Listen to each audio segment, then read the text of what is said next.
Hello and welcome to a very special edition of the Wine Show at Home. I know we've already had one before in the education special, but this is even more special. It is dedicated to English and Welsh wines. This is the only place today, indeed this year, possibly in your lifetime, that you are going to find Princess Anne, the Queen of Tonga, Edward III, the Tower of London, and a chicken named Brunhilde, all in one room. All will become very clear a bit later on. But first, we had lots of people who got in touch about our education special last Friday. Thank you very much. People really enjoyed the little tasting note, the systematic approach tasting note that we did on screen, and said, how can I do this at home? Can I get the notes? Better even than that. What you can do is you can download an app on your phone. I have it on my phone here. I'm going to go and bring it up. It is called the WSET. There it is, the WSET thing. I'm just about to log in here. It is, I'm going to put the name down, the phone down, the WSET Tasting Notes app. Go to the App Store. You'll be able to download it. What you do is you can create your own structured comprehensive tasting notes of wines on your phone when you're out and about using that app. So it means that you're able to consistently look at things like, the firmness of the tannins, the sort of fruit it had, the clarity, and it gives you those sort of clues that we can all use when we're coming up with tasting notes. Go and download it if you are thinking, as I hope you are, of doing a WSET course. There's my hat. It's a brilliant way of developing your skills, and you'll find it stays with you. It gets you right in the zone. Now then, thank you very much indeed, WSET, for helping us out here. Today, we have a thing that's a little bit different. Jacob Leadley, I think I pronounced your name right there, Jacob. I should have asked when we spoke before, has come up with a brilliant thing. It's called the Big English Wine Good Friday. It happens on Good Friday. Why are we talking about it today? Well, we want you to be able to buy the wines today, tomorrow, to enjoy on the Big English Wine Good Friday. I could tell you about it, but I'm going to ask Jacob to do it just now over a slightly wobbly Zoom connection just before I started filming this.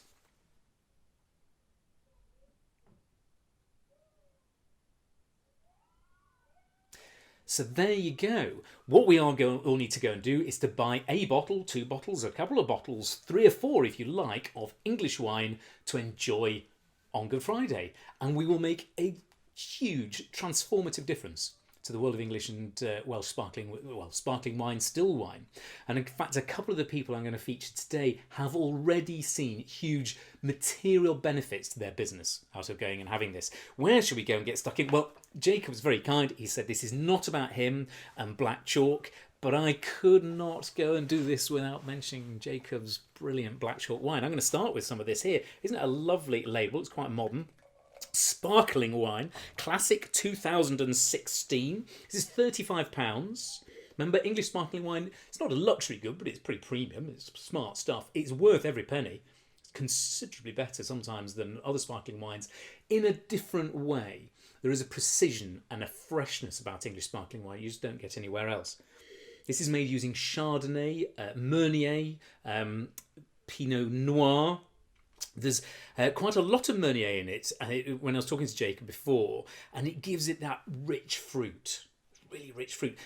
Also, I can tell you there is, and this is one of those things that can be very impressive, 2% oak. I would have said there's about, 3% oak. I think it was about 0.2% of that is new. He told me. Just a little tiny bit. When we were talking, when I was talking to him, I said, why black chalk? Well, it's on chalk, but black chalk is what artists use.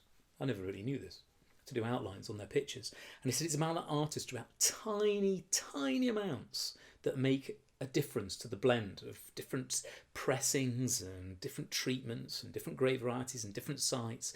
So although 0.3 or 0.2% of new oak, you wouldn't think it would make a difference, it really does. Let's have a taste. Fresh, beautifully fruity. Oh, the red fruits in that. And it's a white wine, but it's really beautiful red fruit to it. Absolutely gorgeous. Brilliantly served with fish and chips, which is not a bad thing to go and have on Good Friday, unless you're doing fasting and abstinence. I'm not trying to lead you astray if you are being devout.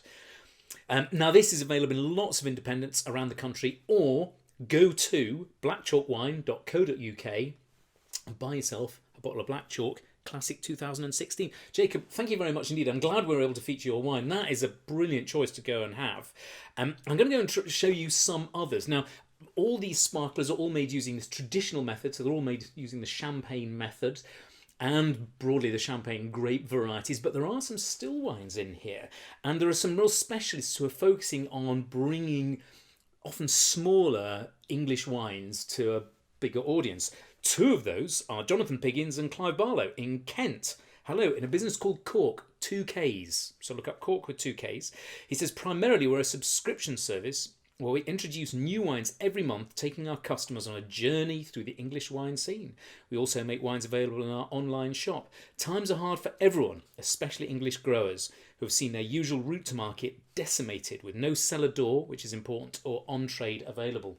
Now, what you can do, there are 3 wines I'm going to go and try through just now. You can get them all in a mixed case. So there's a mixed case, £54 from CORKK, but you can buy the wines independently. Now, this is Simpsons Gravel Castle Chardonnay. Chardonnay does well in the English climate. Just give myself a glass here. Now, I know the Simpsons. Ruth and Charles come from Languedoc. Great winemakers in Kent. They are also founder members of the Wine Garden of England, which is a sort of organisation of wine producers in Kent. And they introduced me to a thing I never knew. Gundulf of Rochester was arguably England's first winemaker, although Probus had planted vines and there had been Romans before. Gundulf of Rochester came across with the Norman conquest. He was from Caen in northern France. But not only did he plant vines at Rochester Cathedral, which he built, he also built the White Tower at the Tower of London. So England's first, if you like, post-Norman winemaker also built the Tower of London. This is normally £17. There is a 20% discount at the moment, making it £13.60. It is zingy and fresh. If you like Chablis, you're going to love this. And it's probably got a bit more precision to it than a lot of Chablis now. It's like Chablis that I remember back in the old days. That is glorious. So this is grown just south of Canterbury, down in the cathedral city of Canterbury. And it's absolutely gorgeous. Now, I'm not going to linger on any of these because I've got lots of wines to get through. Now here, what else do we have? I've got one down here. I'm going to sort of jump in and out. I've got this. This is Kingscote Bacchus. If you forgive me, I've got some of these open and some of them all over the place. Let me have a squiz here with my little device before I jump into. Now, Bacchus is a grape variety that grows really well here. It's a grape variety that's particularly good with cooler climates. I'm going to move the black chalk out of the way. You can sit there. This is 2017. It is normally priced £18. It's £14.40. Let's have a try. Bacchus is often a bit like a zesty Sauvignon Blanc. It's like a cross between Sauvignon Blanc and walking through a greenhouse. Sort of more floral. It's still got slightly gooseberry-ish, currant leaf, nettle-y, zingy fruit. Beautifully ripe. Oh, that's delicious. If you are a Sauvignon Blanc fan, you are going to adore this. That is really nice wine. Mouth-watering, properly zesty, seafoody. Oh, linguine prawns and chili. If you can get those. And it's not easy in your Tesco delivery or whatever. But that is gorgeous. I heartily recommend. So that's Kingscote. I should have lots of notes about all of these different producers. Some of them I do, some of them I don't. I've got lots of people that I want to get through before we get to the end of the day. Just go and buy their Bacchus. Buy more Bacchus. So if you think that English wine is all about sparkling, absolutely not. Great Chardonnay, very much in the kind of Chablis style. Really gorgeous Bacchus here from Kingscote. This is much more in, I guess, kind of Manitou Salon style. Not a million miles away. Soil types are similar. Right, what are we going for next? I'm going to move some of these out so I can create space. Pandemonium here today. Oxana Organic. Now then, the English organic scene is relatively small but growing. It's hard to make organic wine in the UK. Oxana is the largest organic producer in the country. And this is their rosé. How much does this go for? £26.99. Beautiful colour.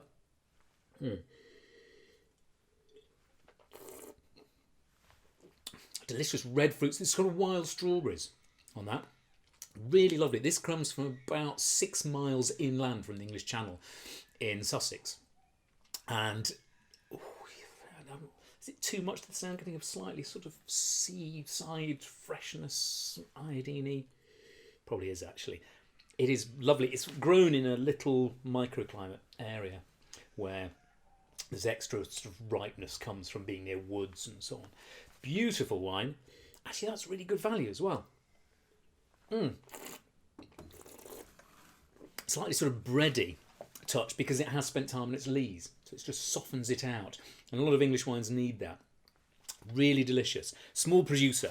Now then, where do we go next? Aha. Let's have a look now.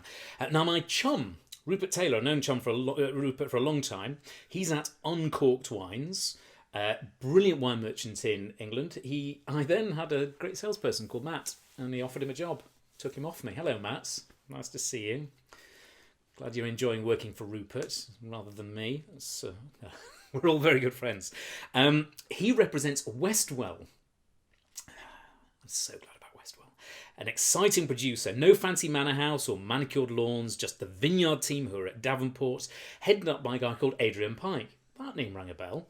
So I looked up Adrian Pike. He started, along with some friends, a business called Moshi Moshi, which is a music business. He's now got a business called State 51. He then went to Plumpton, which is a winemaking college, and sort of retrained as a winemaker. Now, Moshi Moshi Records, now I'm going to sound like a sort of bad John Peel. Block Party, you may have heard of. Florence and the Machine. Kate Nash, Hot Chip, I'm a big fan of Hot Chip, Architecture in Helsinki, all bands that came out of Moshi Moshi, which I happen to know is the way that Japanese people answer the telephone. There you go. So what do we have? Well, let's go and have a start. This is an Ortega from Westwell. Ortega is another of those great varieties that is particularly suited to cool climates. I'm not going into a lot of great variety detail at the moment. Now, you will notice these labels are glorious. Have a peek at that. So there's a W there. Now, the labels are designed by Galia Durant. Galia Durant is in the Toytronica duo SAP. Is it a silent P? I have to confess, I've been listening to them a lot. I had never heard of SAP before. Toytronica is a brilliant musical subgenre. It's possibly my second favourite after Happy Hardbag. Now, Galia is Adrian's wife. She's also in the music business, and Toytronica music uses lots of toys, interestingly, but also a chicken called Brunhilde. That's how we got that one in. Not as floral as Bacchus. Ortega has a roundness to it. Slightly Victorian plum, like Victorian yellow plum character. Still beautifully fresh. There's a slightly spicier fruit on Ortega. That is a cracking wine. Still a really good seafood choice. That's what I would go and have it with. I think it's delicious with that zestiness, but there's a softer spice. You know what? Rather than having lots of shellfish with Bacchus, I would have things like monkfish and sea bass and steakier fish with an Ortega. Delicious. Beautiful label. Thank you very much indeed. Let's keep the pace up. Now, Westwell also do a pink. I'm just going to... I don't want to fall over. Been terrible bother. Let's have a pick. Oh, isn't this lovely? So it's not all just about sparkling wines. This is made from Pinot Noir, clone 667. Somebody was asking me about Pinot Noir clones last week. Pinot Meunier, clone 977. Interesting wine. I've got them like this. We are getting some lovely photographs back from the NHS. We're really delighted with the wines we're sending out. Thank you very much. Floral, fragrant, very light-bodied, raspberry and bright cherry fruit, I guess. I recommend that a lot. Beautiful label. Let me just tell you, the Westwell Ortega was £15. Westwell Pink is £18.50. And if I just dip down here, we've got Westwell Pilgrim, which is a word for pilgrim. A lecherous thing is wine. Who said that? Chaucer. It's in the Pardoner's Tale. He calls this lecherous thing as wine. Chaucer, who wrote The Pilgrim's Tale, hence mentioning him, his father was a vintner. His father was a wine merchant. And I've seen his father's signature because I am a freeman of the vintners, the Vintners Company in the City of London. And the original deed to the building was signed by John Chaucer, who was his dad. And he wrote a poem or something. He did something for Edward III. Nobody really knows what it was. And in payment, he was given a gallon of wine a day for his life. If you're drinking a gallon of wine a day at the moment, stop it. You have to be sensible. A good glass of English wine, that's what you need. Ooh, this is lovely. Now, it does say Westwell Pilgrim is... it is composed... It's made in honour of the Pilgrims because it's on the Pilgrim's Way. So it actually does fit in with that whole kind of Geoffrey Chaucer thing. It's... What have we got here? I'm going to have a sniff. It's in a richer style, actually, of sparkling wine, this. Very fruity. It's a delicious, vibrant, sort of squished berry fruit. We have a quick look at the back. It's made from Chardonnay, Pinot Noir, Meunier grapes, hand-picked. There are reserve wines. That's what I'm getting. So there's lots of reserve wines, older wines that are blended into this, so it's not a vintage wine. That is absolutely glorious. Here's a really weird musical link. I once used this in a quiz. Sting had an album called The Summoner's Tale, was it? And it was a sort of paean to Chaucer and the Canterbury's Tale, and that's because Sting's real name is Gordon Sumner, and Sumner is short for summoner. Bizarre. Delicious. Lovely golden colour. Like spun gold. Who said that his hair was like spun gold? It's Kenneth Williams, a comedian. Right, I'm not going to drink lots and lots of these wines, but I am going to take you through some other bits and pieces that you have to go and try. One I'm a big fan of, Jenkin Place. You will find this all over the place, £24.99, because I know some of the wines are very specific, and I'd love you to go and find these wines in smaller independents. Jenkin Place is available more widely. Lovely, fresh, gorgeous wine. This one is a Blanc de Blanc, so a lot of the wines we've had before have been Pinot Noir and Pinot Meunier. This is just white grapes, so it tends to have a slightly different feel to it. There's, I don't know, there's less of that red currant fruit, really. What else do we have down here? A favourite. Now, I open this quite a lot. I'm not going to open this one because I'm going to fall over and I want to save this. Digby Fine English. Now this, I have a book to have with this. Digby Fine English, made by really two brilliant guys. There's Jason and Trevor. They have come up with this. It's winning lots of awards. If you're in the United States, this is the one you're most likely to find. This is the biggest selling English sparkling wine in the United States. So do see if you can go and dig it out. It's named after Sir Kenelm Digby. And Sir Kenelm Digby, I'm not going to tell you the full story, it's quite a long one, but he invented the wine bottle. And his story is told brilliantly in Henry Jeffreys' book, Empire of Booze. I recommend Empire of Booze just without qualification. It's an absolutely fabulous book. I've been rereading it over the last few days to go back over the Merritt story and the Kenelm Digby story. Kenelm Digby was mad. It's absolute lunatic, but he was a genius. Did invent the wine bottle, which we've now given to the world. And particularly the wine bottle, if you come across it with... the Charles Merritt story, the sparkling wine is an English invention. So there you go. But you need to read the book to find out more.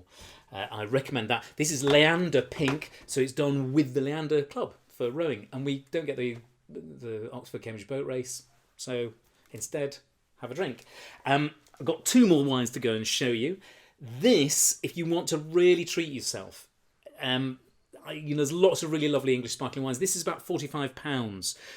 You'll find £40, £45, 50. 58% Chardonnay, 24% Pinot Noir, 18% Meunier. This is the premier cuvée of Hambledon.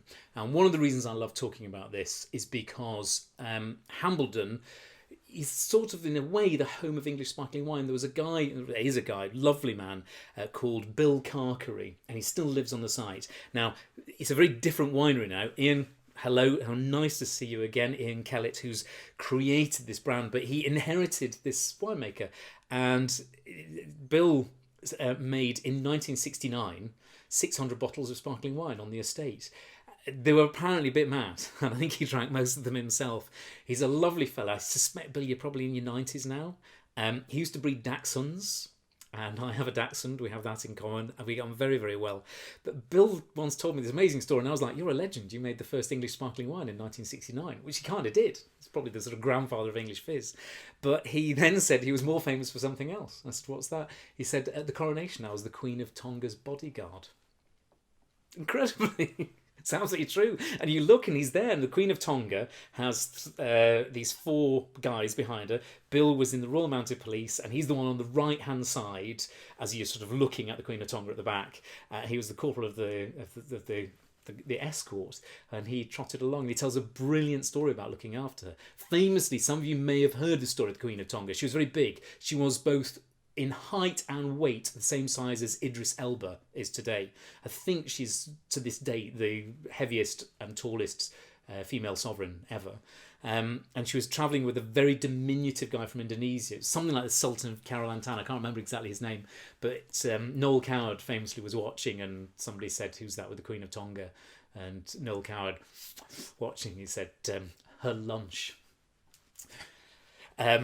So Hambledon, this is really smart stuff.